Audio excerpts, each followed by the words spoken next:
آیت اللہ امام خمینی پوری دنیا ان کو جانتی ہے، ان کی کامیابی کا آخر راز کیا ہے؟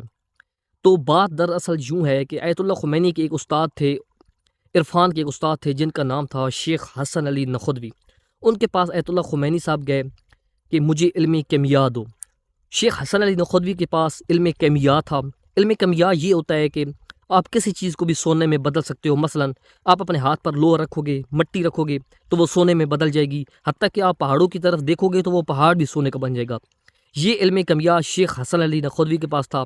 تو آیت اللہ خمینی نے کہا کہ مجھے بھی دو، تو انہوں نے کہا میں دے دیتا ہوں لیکن ایک شرط ہے، وہ مجھے آپ گارنٹی دو کہ آپ اس کا مس یوز نہیں کرو گے، یعنی کہ اس کو غلط استعمال نہیں کرو گے۔ تو آیت اللہ خمینی نے کہا کہ یہ گارنٹی میں نہیں دے سکتا۔ تو اس وقت شیخ حسن علی نخودوی نے کہا کہ شاباش، بہت اچھی بات ہے۔ تو آیت اللہ خمینی کی صداقت کو دیکھتے ہوئے انہوں نے کہا کہ میں تمہیں اس سے بھی بہتر چیز عطا کرتا ہوں جو علم کیمیا سے بھی بہتر ہے، اور وہ ایک وظیفہ ہے جو کہ ہر پنجگانہ نماز کے بعد کرنا ہوتا ہے، آپ بھی کر سکتے ہو۔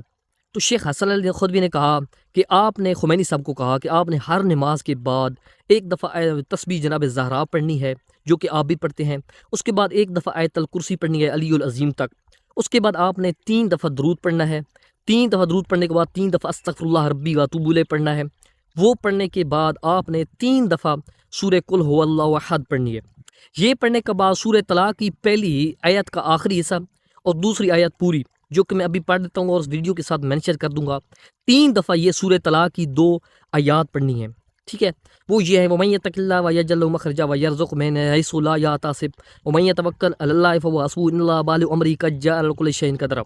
امام خمینی کو اس نے کہا، شیخ حسن علی نے، کہ تم یہ انجام دو وظیفہ، یہ علم کیمیا سے بہتر ہے کئی گنا، اور تمہیں دنیا کی بادشاہت ملے گی، اور آخر سچ ثابت ہوگا کہ خمینی نے بادشاہت کی، دنیا میں بھی اور آخرت میں۔ اب اس وظیفے کے فائدے کیا ہیں؟ ایک تو اس میں دنیا میں انسان کو بادشاہت ملتی ہے، اور دوسرا آخرت میں بھی بادشاہت ملتی ہے، یعنی دنیا اور آخرت دونوں مل جاتی ہیں۔